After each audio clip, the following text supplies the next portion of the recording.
Apa yang dimaksud dengan hasad dalam pandangan Al-Quran dan keterangan Nabi SAW? Secara singkat, para ulama mendefinisikan hasad atau iri hati dan dengki ini dengan kalimat yang sangat singkat, padat, lugas.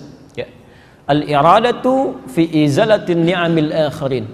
Hasad itu kata para ulama adalah keinginan, saya ulang, keinginan untuk menghilangkan satu nikmat. Saya ulang, keinginan untuk menghilangkan satu nikmat yang melekat pada orang lain. Pelan-pelan ya, keinginan untuk menghilangkan satu nikmat yang melekat pada orang lain. Jadi bagaimana caranya orang yang sedang diuji, diberikan nikmat oleh Allah, hilang nikmatnya atau tidak dia dapati ya. Hati-hati ya, kalau Anda misalnya lewat tiba-tiba melihat tetangga sedang punya mobil baru, ada keinginan dari dalam diri Anda, misal ya kan, wah mobilnya kok bagus-bagus ya, mungkin satu saat dia nggak punya seperti itu. Nah itu sedang kena penyakit tuh ya. Ada teman Anda sedang promosi jabatan, tiba-tiba Anda menginginkannya misalnya, menginginkan hal yang serupa ya, dan dia kehilangan hal itu pun sedang kena penyakitnya. Atau bahkan ketika Anda menginginkan nikmat itu, sekalipun tidak mengharapkan dia kehilangannya, itu pun sedang terkena penyakitnya. Nanti kita akan lihat ya, kita akan lihat. Coba umumnya Anda kalau melihat teman-teman punya barang baru, pengen atau tidak? Nah bagaimana keinginan itu nanti bisa masuk kategori hasad atau sekedar cuma ingin saja? Nanti ada keterangannya ya. Baik, jadi bagian pertama yang disebut dengan hasad dalam keterangan Al-Quran dan hadis-hadis Nabi SAW, kata para ulama, al-iradatu fi izalati ni'amil akhirin, keinginan untuk menghilangkan nikmat-nikmat yang melekat pada orang lain. Pelan-pelan. Sekarang kita lihat bagaimana bahayanya penyakit ini. Quran surah ke-113 Al-Falaq, satu surah sekaligus. Kita ambil peringatan Nabi dulu sallallahu alaihi wasallam ya, yang diterangkan lewat Al-Quran. Allah berfirman, lihat kalimatnya ya. Quran surah Al-Falaq, qul a'udzu birabbil falaq. Pelan-pelan katakan, ini perintah. Jadi kalau ada kata kul itu perintah ya, perintah. Jadi sifatnya kalau sudah perintah itu penegasan, mesti ya, sedapat mungkin kita lakukan, sedapat mungkin kita lakukan. Kata Allah, katakan, qul a'udzu birabbil falaq, aku berlindung kepada penguasa subuh, yang punya waktu subuh. Subuh itu awal aktivitas ya.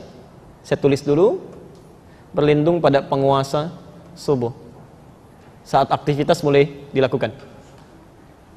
Awas pelan-pelan ya, nanti kita simpulkan di akhir.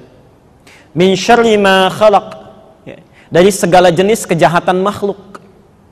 Jadi ada orang berpotensi dari subuh aja, orang lain mulai beraktivitas kebaikan, mau kerja, mau berangkat, ada orang lain merencanakan kejahatan dari subuh, Pak.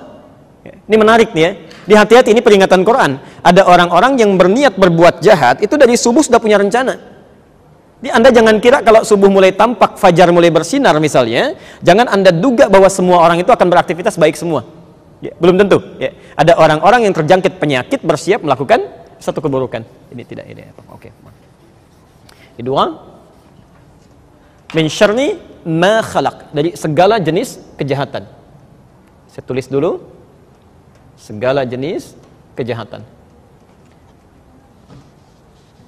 Segala khair, nggak apa-apa. Ya, ketahan. Perhatikan pelan-pelan. Teruskan ayatnya. Wa min syarri ghasiqin idza waqab, dan dari kejahatan yang muncul di malam saat gulita, saat gelap.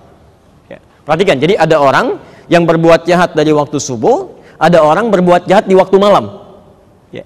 Sedangkan ayat ini ingin menunjukkan bahwa penguasa subuh sampai malam itu cuma Allah. Ya. Di Allah menguasai subuh sampai dengan menguasai malamnya. Anda diminta berlindung dari orang-orang berniat jahat baik di waktu subuh ataupun di waktu malam. Pelan-pelan. 3, saya agak cepat. Wa min syarrin naffatsati fil 'uqad, dan dari kejahatan tukang sihir ya, saat dia mulai membuat mantra-mantra yang ditiupkan pada buhul orang-orang ya. Nafas itu artinya sesuatu yang dikeluarkan tanpa orang berada di hadapannya ya. Kalau tukang sihir itu kan kalau mau menyihir seseorang, menyantet seseorang, kan orangnya nggak ada di hadapan kan, umumnya dia akan di tempat lain ya, dia ambil perangkat tertentu, dia keluarkan jimat-jimat, maka terkena orang yang disihir itu ya. Jarang ada orang mau nyihir di depan orangnya langsung, saya sihir kamu, itu nggak ada gitu ya. Umumnya di belakang layar gitu kan. Baik, jadi yang ketiga ada kejahatan tukang sihir. tukang santet. Kejahatan penyihir. Sekarang fokus. Setelah Allah menerangkan 3 jenis kejahatan ini, yang keempatnya tiba-tiba mengatakan, lihat kalimatnya, wa min syarri hasidin idza hasad. Dan dari kejahatan orang yang punya penyakit hasad. Ya, saya ulang. Dan dari kejahatan orang yang punya penyakit hasad, orang yang punya penyakit iri hati, iri, dengki. Apabila penyakitnya sudah mulai muncul. Fokus sebentar, fokus. Ya. Sekarang saya berikan ilmu sedikit ya. Saya berikan ilmu. Yang pertama perhatikan, di poin penting. Bapak Ibu sekalian, setiap ayat-ayat ini itu disambungkan dengan wawu. Ya.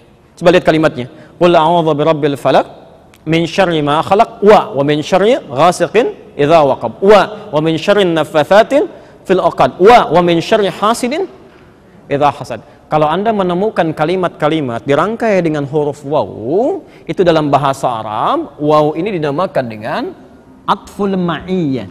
Ya. Al-atfu wal ma'iyyah.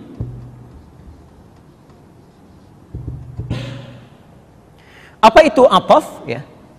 Ataf itu artinya merangkai 2 hal, ya. Merangkai 2 peristiwa yang berbeda dalam satu hal yang bersamaan, dirangkaikan bersamaan. Ya. Jadi kalau saya katakan Zahaba Ahmad ila Jami' Nurul Bahri wa Ali, pakai wawu ya. Ahmad pergi ke Masjid Nurul Bahri dan Ali. Itu artinya Ahmad dan Ali bersamaan jalan. Jelas ya? Kemudian yang kedua ma'iyah ya. Ma'iyah itu artinya menunjuk pada, pelan-pelan, menunjuk pada fungsi yang serupa atau hukum yang sama, setara nilainya ya. Pada kesetaraan nilai. Mas hati-hati, ini jarang dibahas ini ya. Hati-hati. Ini seakan-akan Allah ingin menyamakan, perhatikan, bahayanya penyakit orang iri hati ini. Bahaya penyakit iri hati itu sama dengan bahaya sihir. Bahaya tukang sihir. Bahkan caranya sama ya. Jarang-jarang kan ada orang iri hati langsung di hadapan orangnya. Ya, biasanya ketika dia iri hati, ingat kan, baru dia bikin status tertentu, baru keluar kalimat yang tidak menyenangkan, jarang di hadapan orangnya. Dan yang lebih luar biasa, penyakit iri hati ini pertama, kita urutkan satu-satu. Satu, kata Allah, lihat. Tingkat bahayanya, kalau ada orang cuma berbuat jahat subuh saja, ada orang berbuat jahat malam saja, iri hati ini berpotensi berbuat jahat dari subuh sampai malam. Karena orang-orang yang terkena penyakit iri hati, begitu muncul sifatnya, seketika bisa berbuat jahat. Perampok beraksi subuh, siang istirahat. Perampok beraksi siang, malamnya istirahat. Penyakit iri hati tidak, mau subuh tiba-tiba ingat orang yang dimaksudkan dengan rasa irinya, muncul perasaannya, bicara dengan istrinya.